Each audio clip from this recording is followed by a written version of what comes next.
Many Bristol and Forestville residents harken back and yearn for the nostalgia of times past. These are but memories gone by, never to return. They serve only as vivid recollections of a living past, as well as cherished years while living within the community.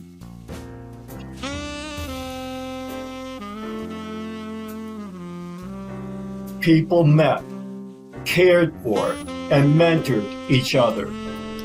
Lifetime friendships were nurtured, and a sense of community pride was instilled and developed.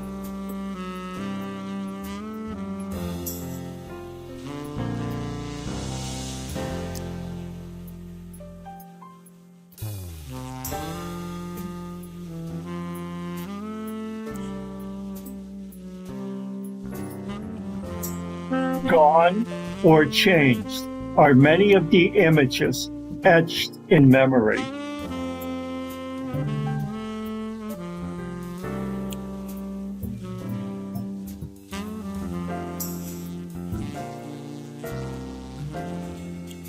Reasons for these changes are often intertwined, whether obsolescence, financial considerations, political assessment, or need for progress necessitated these transitions. They cannot and will not ever return. They serve as only meaningful and loving representation of a city that its citizens knew while growing up and living within the Bristol Forestville area.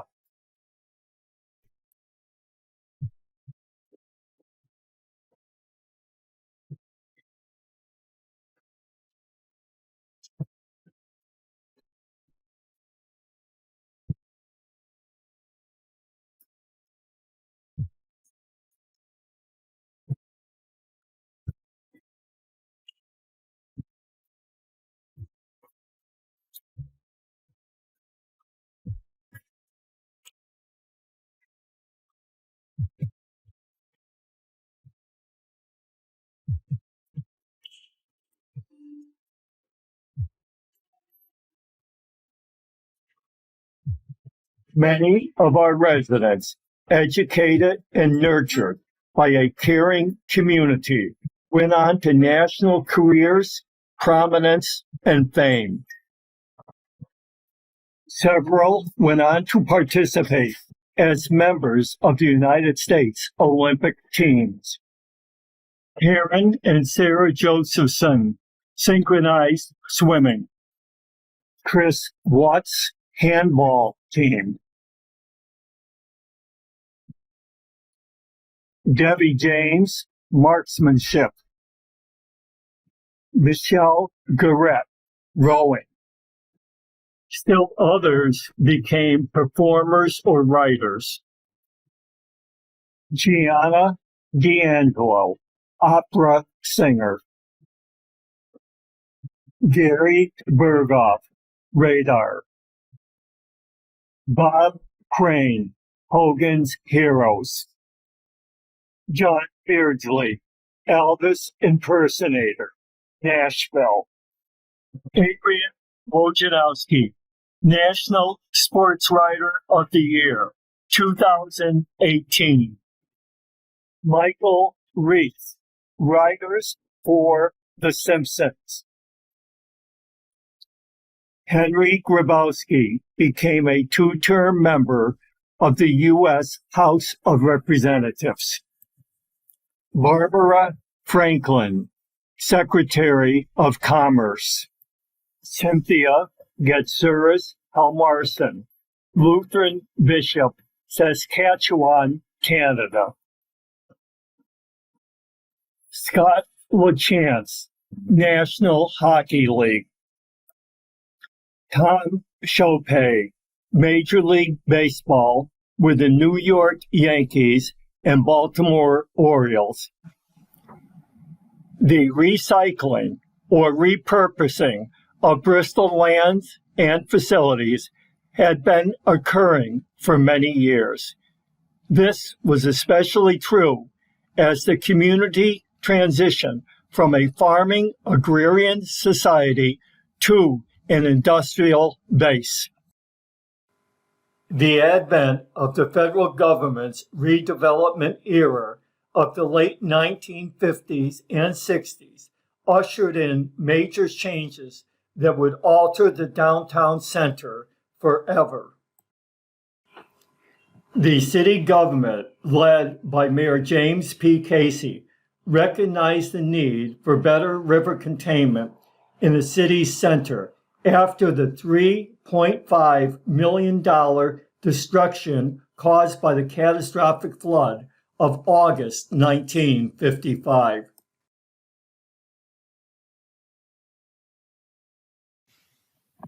There also appeared to be a growing decline and stagnation in commercial enterprise in this area, perhaps due to insufficient street access and inadequate parking facilities.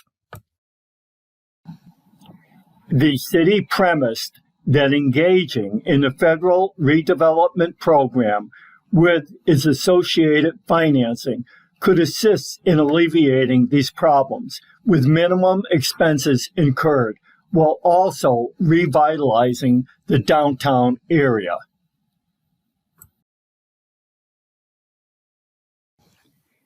The federal government offered two financial options. One was significantly higher in state and national reimbursement, but the city would yield control of its redevelopment to federal planning decisions, thus relinquishing the power to shape its own destiny. The second plan provided less financial reimbursement, with more city funding required, but the city would retain the majority of the decision-making ability. Bristol reached for the golden rings of prosperity and change, choosing the higher reimbursement formula, but unfortunately ended up, because of a variety of circumstances, grabbing lead sinkers that have detracted from our city's history. Over 6 decades later, our community is still struggling to correct the errors of the past. Walter J. Murphy, cousin of Mayor Casey, was chosen to manage the redevelopment agency selected by the federal government. This would become very problematic in the future. Although the community preferred a streetscape downtown, the federal agency endorsed a center mall, accompanied by a major demolition of the existing center. The mall concept was the avant-garde movement of the time and was growing in popularity. It was seen as the solution to our city's declining commercial center. Spartacus Spark Carpenter, founder of the Carpenter Construction Company in 1929, anticipated the difficulties that would be associated with the redevelopment movement. He would initiate the first of its kind, a commercial retail center away from the downtown area. An astute businessman and well-connected throughout the state, Carpenter certainly was nobody's fool. He recognized that redevelopment would dislodge a large number of businesses with limited access to relocation sites within the city. He also knew that Route 6, Farmington Avenue, was the only east-west route within the community that could connect Bristol to Hartford, Waterbury, and beyond.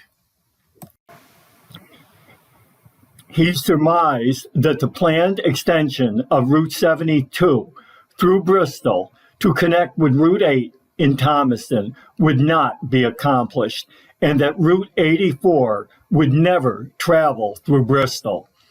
History tells us he certainly was correct with both of these assumptions.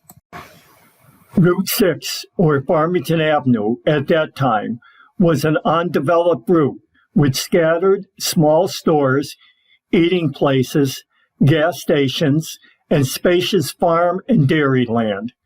With the city's population shifting to the north and the east, and with the lack of highway access, Carpenter envisioned major changes and growth in the Route 6 corridor. Farmington Avenue of the late 1950s and 60s was a microcosm of society as reflected in the newspaper comic Gasoline Alley, the longest running current comic strip in 2021.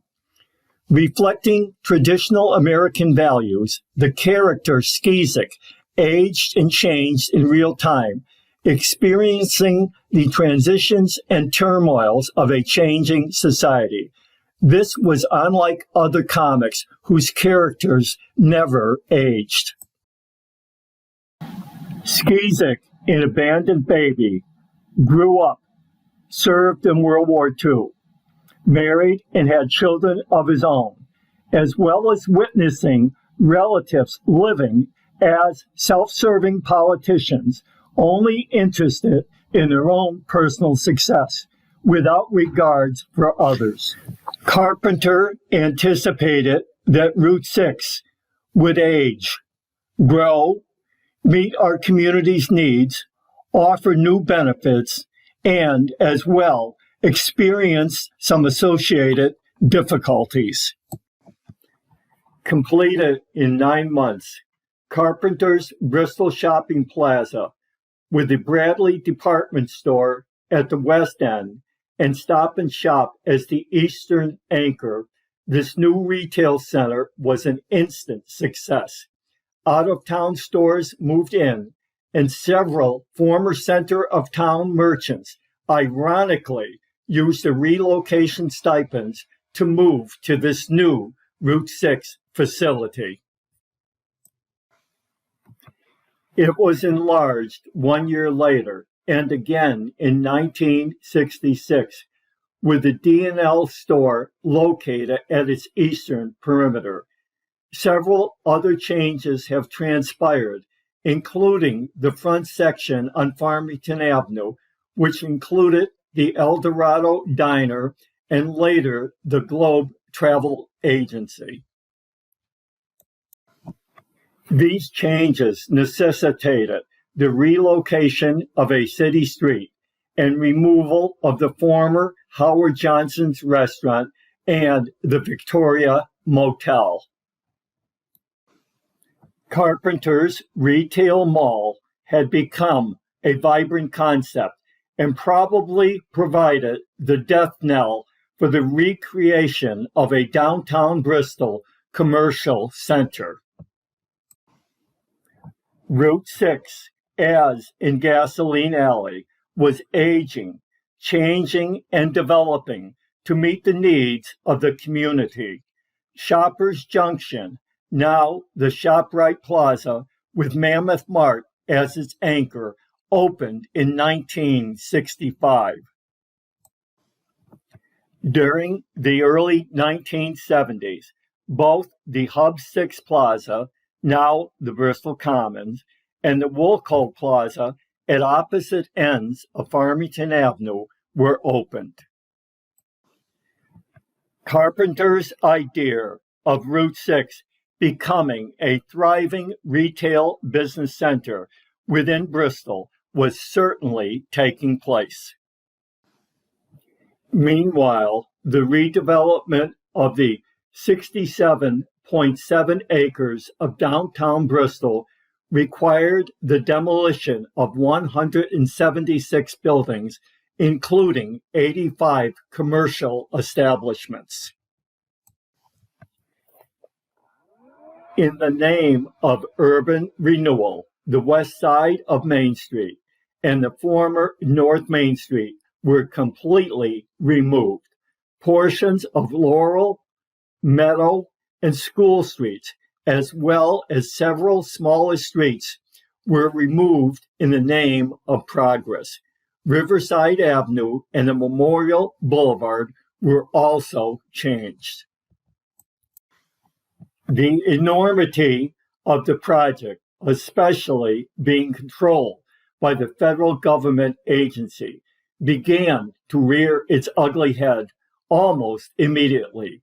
The community wanted a streetscape center, as in former times. The feds dictated the Center Mall concept. The movement was random and stymied from the beginning, with both political parties pointing fingers at each other with accusatory blame. This became a major election issue. Rifting between cousins, Mayor James P. Casey and Redevelopment Director Walter Murphy became extremely volatile, with Murphy being eventually fired. Uneven acquisition of land and court battles ensued, as business owners often resented the loss of their premises. This caused significant delay. Land acquisition was not completed until 1966. A further blow came in 1967 when the state legislature did not fund the extension of Route 72 through Bristol. This, in reality, left our community, as in former times, isolated as a retail destination. During the early 1968, the federal government's HUD program rechanneled the majority of its funding to financing housing development, saying that the Center Mall was progressing well. This certainly was totally inaccurate when, during the same year, the mall project had a $1.2 million lien placed against it by its investor and went into foreclosure procedures. A new and private West Hartford investor, Alan Heflin, bailed out the city in September 1968. The mall opened in 1969, nearly a decade after the start of redevelopment. Problems did not cease with its opening. With Bristol away from highway access, it was not truly a retail destination. The Center Mall could not attract nor keep its anchor stores. Grandway, Rayfields, and Sage Allen opened and closed within a couple of years each. Several stores also remained unoccupied because many previous downtown merchants remained on Route 6. The lack of expediency in the downtown and Center Mall area afforded Route 6 shopping centers and businesses to continue their sustained growth. Veteran citizens of the Bristol community remember fondly the bustling commercial center of the downtown area. Sad to say, residents were born and died during the urban renewal era, never witnessing a downtown retail area. Redevelopment, although having limited successes within the community, such as river containment and a new city hall, post office, and firehouse, added no appreciable change to the center of the city's vitality. In the years from 1975 to 1978, retail soared within Bristol from $38 million annually to $59 million. Unfortunately, the majority of this increase changed hands on Farmington Avenue.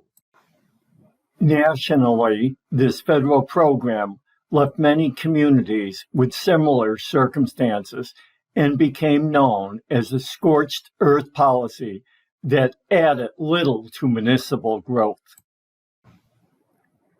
The story of Bristol's urban renewal and the development of Farmington Avenue is now left to future historians to chronicle more fully the stories surrounding each.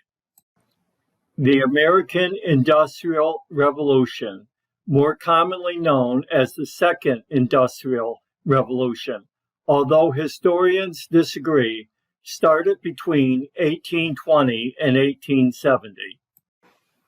Bristol, as a fledgling community, was now ready to transition from an agrarian farming area to an urban industrial community. Previously dependent upon small clock shops scattered throughout the town, clockmakers realized the need for manufacturing diversity after recessions of 1837 and 1857 forced the closure of most businesses. During the mid-1800s to the early 20th century, the latter part corresponding to the Gilded Age of America, manufacturers acquired vast wealth. They utilized this opulence to construct elaborate and prestigious homes. Bellevue Avenue became like the life of the rich and famous. As time and circumstances have changed, many of these manufacturing facilities and homes have been recycled or repurposed for other uses. The next section of this presentation will describe the changes and transitions that have evolved during the past 2 centuries. The first of these was located on Riverside Avenue. Recognized in 1837 the need for manufacturing diversity, a group of clockmakers established the Bristol Manufacturing Company, which produced knitted cloth and underwear. In 1856, it shifted production to shirts and drawers. When demand declined, it was closed in 1923.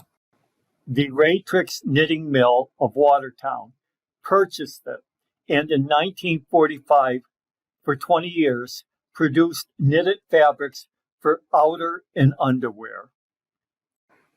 Several small companies, including a division of the Superior Electric Company, utilized these facilities until the 1980s. Bill Finkenstein of WRF Design then purchased these premises. History needs to be corrected at this point because of inaccurate and misleading perceptions of the founding of a museum at this site. Finkenstein and his wife Claudia invested over $900,000 renovating a portion of these buildings. Other parts had been removed. According to a New York Times article published in May 1989, he created and designed the floor plan and venue of the New England Carousel Museum, which opened May 21st, 1989. As the museum's first director of this nonprofit museum, which contained over 300 carved carousel pieces, he also designed the gazebo at the museum's exterior. The Finkensteins certainly need to receive due credit for their contribution of the culture presented by the New England Carousel Museum. Artist Cortland Hull, who worked at the museum at that time, painted a mural 20 feet wide and 16 feet high at the entrance of the museum, depicting a vintage amusement park. This is the largest scenic painting he has ever produced.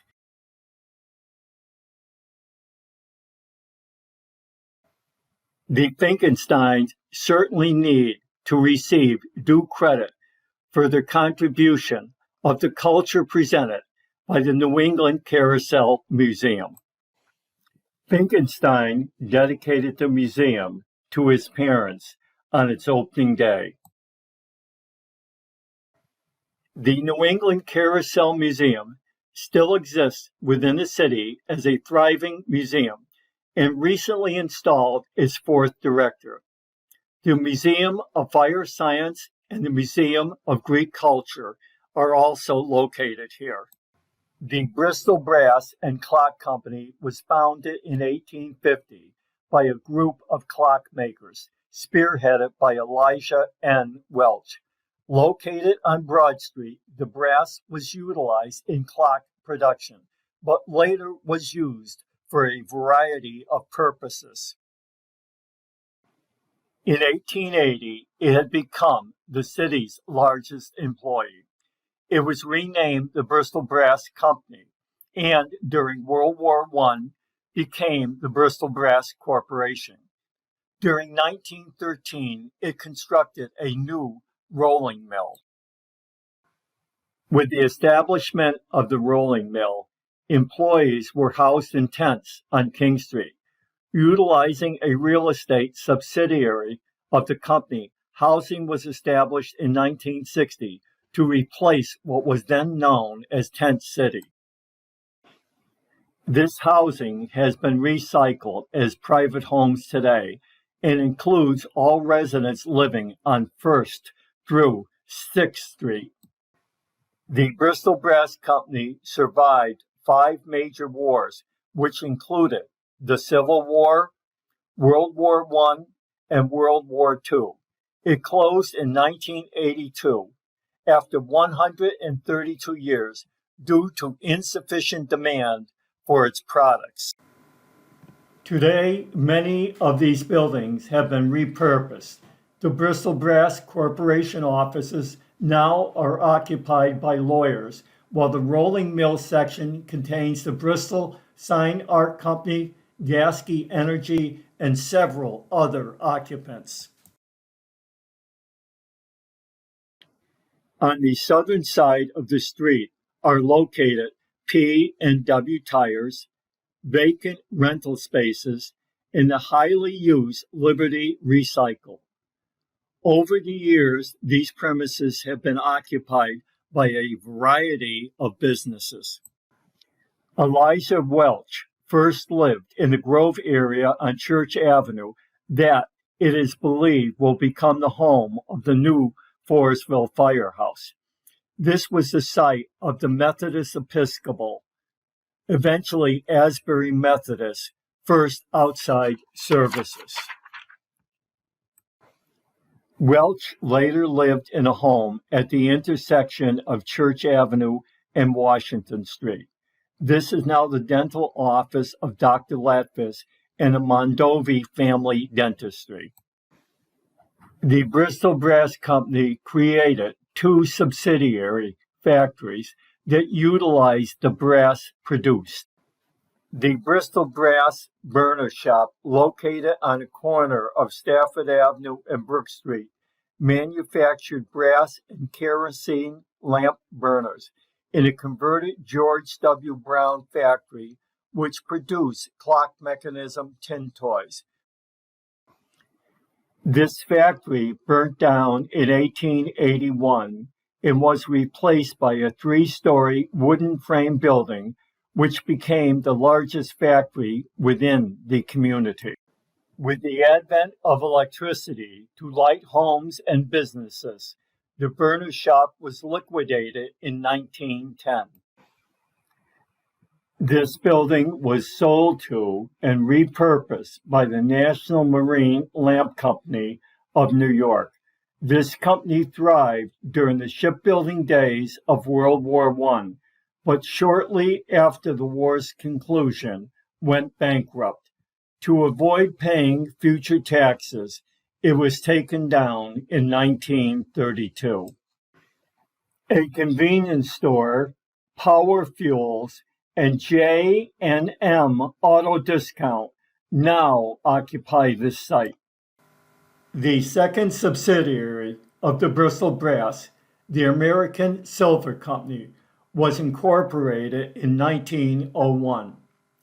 It was located at the corner of Main Street and the present Boulevard. This company utilized the brass to manufacture German silver-plated dinnerware and tableware. It became known as the Spoon Shop. In 1914, it separated from the Bristol Brass, and in 1935 closed when it became part of the International Silver Company of Meriden.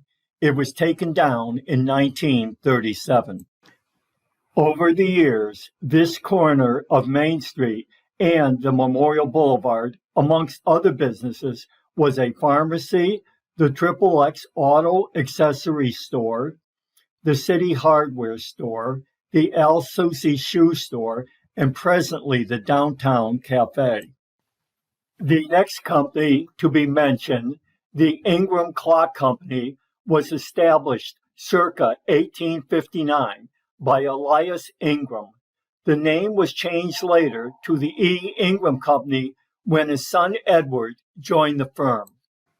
An old wooden structure, 100 yards long and 4 stories high, was moved from North Pond Street to North Main Street and was utilized as its original factory.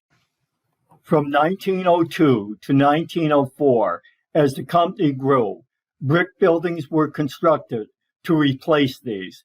This company manufactured a variety of clocks and watches that sold internationally. In 1958, it officially became the Ingram Company and moved to 210 Redstone Hill Road as part of the redevelopment movement. The McGraw-Edison Company purchased this business in 1967, renaming it as their Busman division. It was closed in 1991. This building has been repurposed, serving as the Raleigh Spring and Stamping Corporation and the Bristol Adult Education Center. The Ingram Company, originally located on the east side of North Main Street, north of Center Street, had been designated by the Redevelopment Agency to become the major commercial center of downtown Bristol. This never transpired. Today, it has been recycled as the D. Lorenzo Towers and the Ingram Manor Healthcare Center of the Bristol Hospital. The Ingram family had several homes in the Federal Hill area and one on West Street. Andrew Ingram, brother of Elias, built a home on West Street in 1830. It was taken down with the building of the new St. Stanislaus Church. The St. Stanislaus Rectory now occupies the land where the Andrew Ingram house stood. Edward Ingram, son of Elias, built an elaborate home at 173 Summer Street. It burned to the ground in 1905 and eventually became the site of the Trinity Episcopal Church.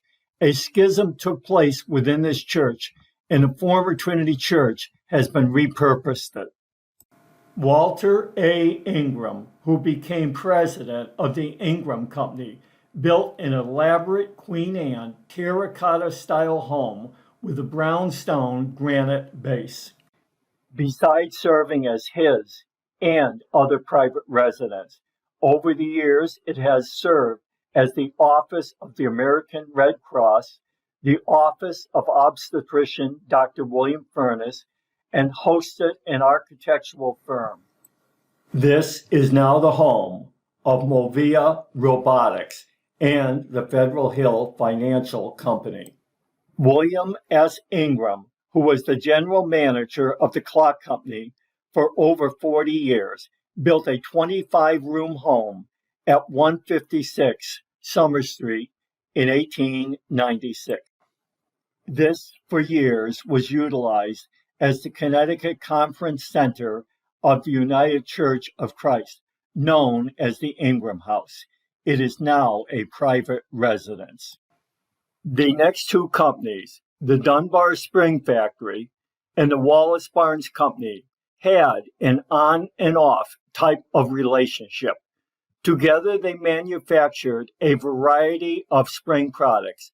and also hoop skirt frames when crinoline skirts were stylish. They manufactured the hoops at Crinoline Hall. After a number of years, they severed their partnership, going their separate ways as competitors. In 1953, they again merged on Main Street as part of the Associated Spring Corporation. Dunbar's was founded by Colonel Edward L. Dunbar in 1845.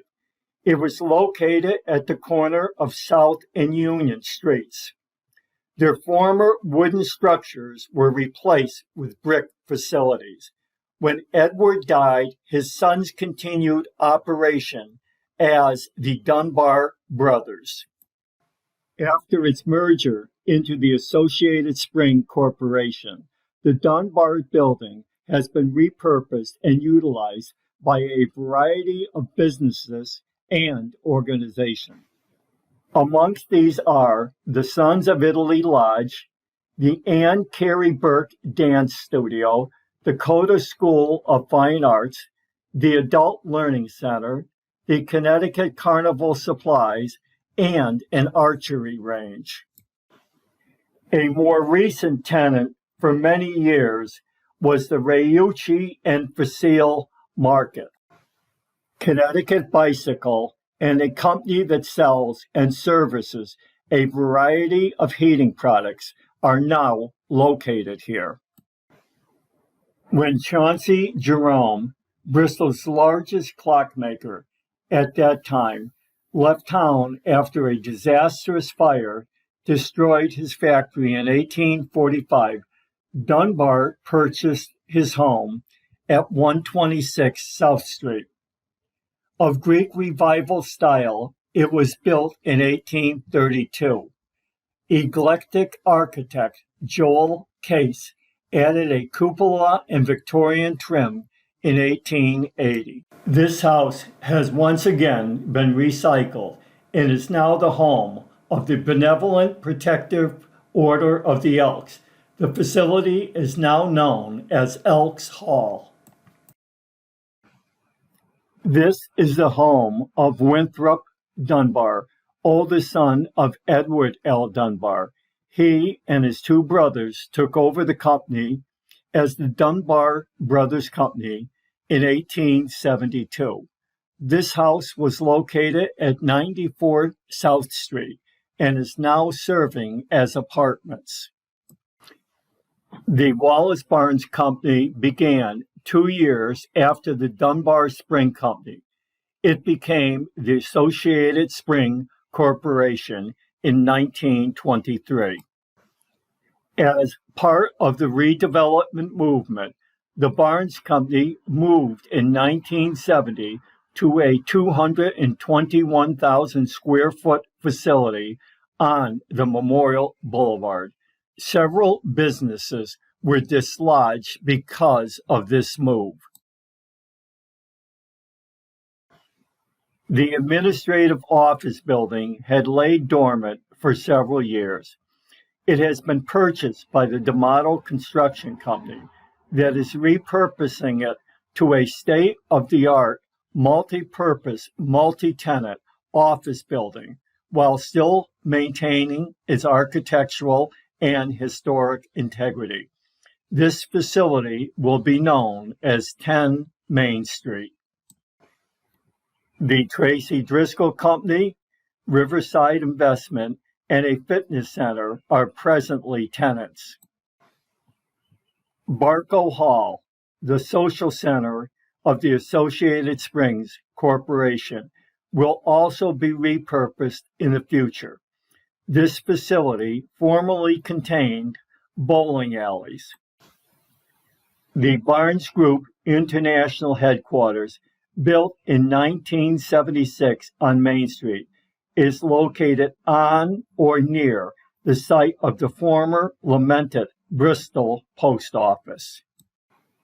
The J.H. Session and Sons Company, located first on Main Street, moved to North Main Street circa 1869. This company manufactured trunk and trunk hardware.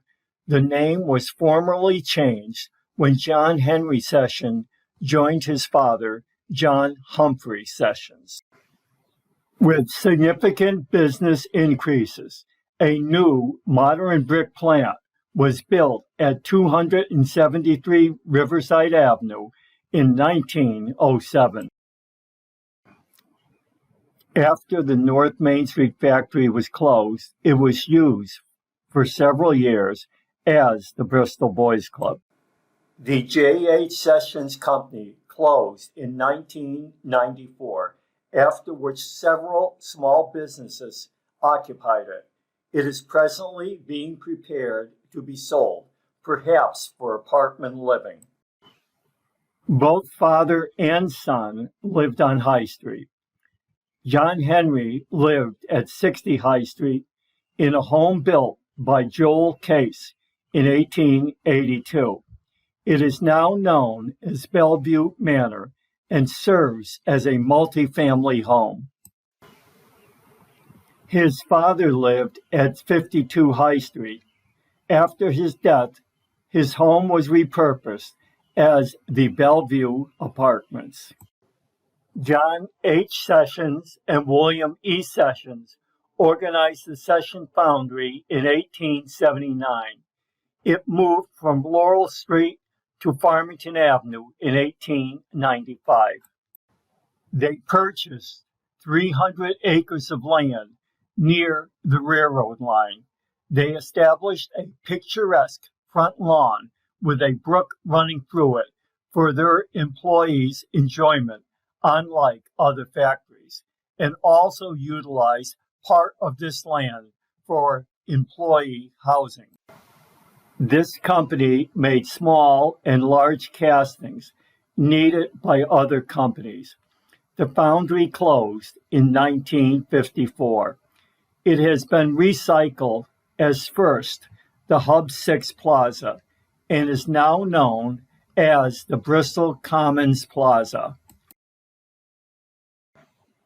Albert F. and Edward Rockwell began the New Departure Bell Company in a one-room facility at the H.C. Thompson Clock Company on Federal Street. Starting in 1888, they manufactured clock mechanism doorbell. Being highly successful, they expanded to the George Jones factory on North Main Street after the Ingram Company moved out. With the name being changed to the New Departure Manufacturing Company in 1901, over the years they have manufactured a variety of bells, a highly successful bicycle coaster brake, and ball bearings and bearings used worldwide in most mechanical devices. A subsidiary also manufactured taxi cabs and the Haupt Rockwell cars from 1908 to 1910. DeWitt Page, Rockwell's brother-in-law, thought he was too financially speculative regarding car production. With the help of Charles T. Treadway, chairperson of the board of directors, he ousted Rockwell and replaced him as company president. A lifetime feud resulted. The New Departure Company was located on both sides of North Main Street, including buildings on Center Street and extended all the way to West Street. Many of these former buildings have been recycled. Its administration building is now known as Progress Square. It contains a variety of offices and businesses. Other buildings include dental, physical therapy, and chiropractic offices. Still others are utilized for industrial purposes. A building on Center Street contains a brewery and Jesse Morton's antique classic car restoration facility. which provides services to cars from across the country. The William L. Barrett Company started as a glass-cutting business in 1904 with its major facility on School Street. It now occupies a New Departure building on West Street. The New Departure Foundry on Terryville Avenue and the most recent facility on James P. Casey Road have also been repurposed for industrial or business use. Albert F. Rockwell first lived at 208 Summer Street, which is now a private residence. He and his wife Nettie moved to Brightwood Hall on West Street during 1911. After his death, it was taken down with the stones sold and recycled to build St. Anne's Church in New Britain. DeWitt Page lived at 91 Bellevue Avenue, later the home of Judge William J. Malone. In 1917, he moved to a mansion at 181 Grove Street. This was demolished in 1971 due to vandalism. He donated a large part of his estate to the city in 1933. This has become Page Park in his honor. The C.J. Root Company, which manufactured a variety of automatic counting devices, opened in 1867. In 1928, this company merged with the Beater Company of Hartford, becoming the Beater Root Company. The entire operation moved to Hartford in the late 1940s. The building was repurposed as St. Anthony's High School, which opened in 1950 and served as our community's first parochial high school until 1967. This area, known in the past as Roots Island, is now the site of Brackett Playground. The Horton Manufacturing Company produced fishing poles and reels, as well as a variety of golf clubs in their Bristol factory. They also manufactured archery equipment at a division in Pinehurst, North Carolina. Founded in 1887, it started on Oak Street, but due to increased demands, it moved to 185 North Main Street. This company closed in 1950 and was sold to the Bristol Machine Tool Company in 1953. Ted Williams, Boston Red Sox stalwart, visited the factory several times and was a major marketer for their fishing equipment nationally. The former location of the Horton Manufacturing Company is now occupied by Bristol's fire headquarters on North Main Street. The final company is the H.J. Mills Company that was built on Church Street in 1891. This company made paper boxes and cartons for packing and shipping the diversity of products that were now being manufactured within the community. The H.J. Mills factory closed in 1987 and burnt to the ground in 1995. It is now considered a brownfield parking lot area next to the Board of Education.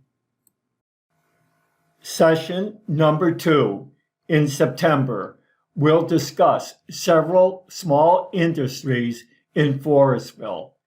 It will also describe how churches, schools, and several other areas within our community have changed.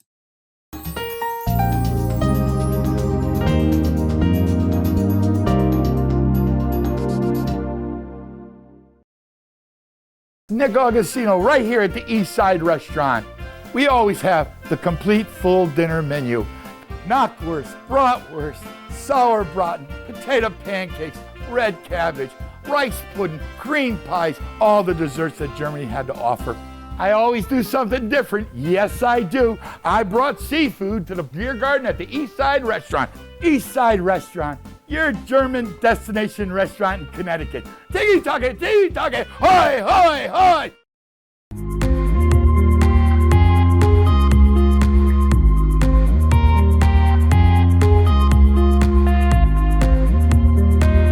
I'm your host, Kurt Barwis. Today, I have a very special guest, Dr. Andrew Lim. Hello, and welcome to another episode of the Veterans Corner. My name's Chuck Wooden. Decision for ourselves for this week, if we want to be made well. Hi, welcome to the crack of dawn. It's Dawn Lombardi. I'm starting the painting. It's going to be the cliffs with some water. Love it.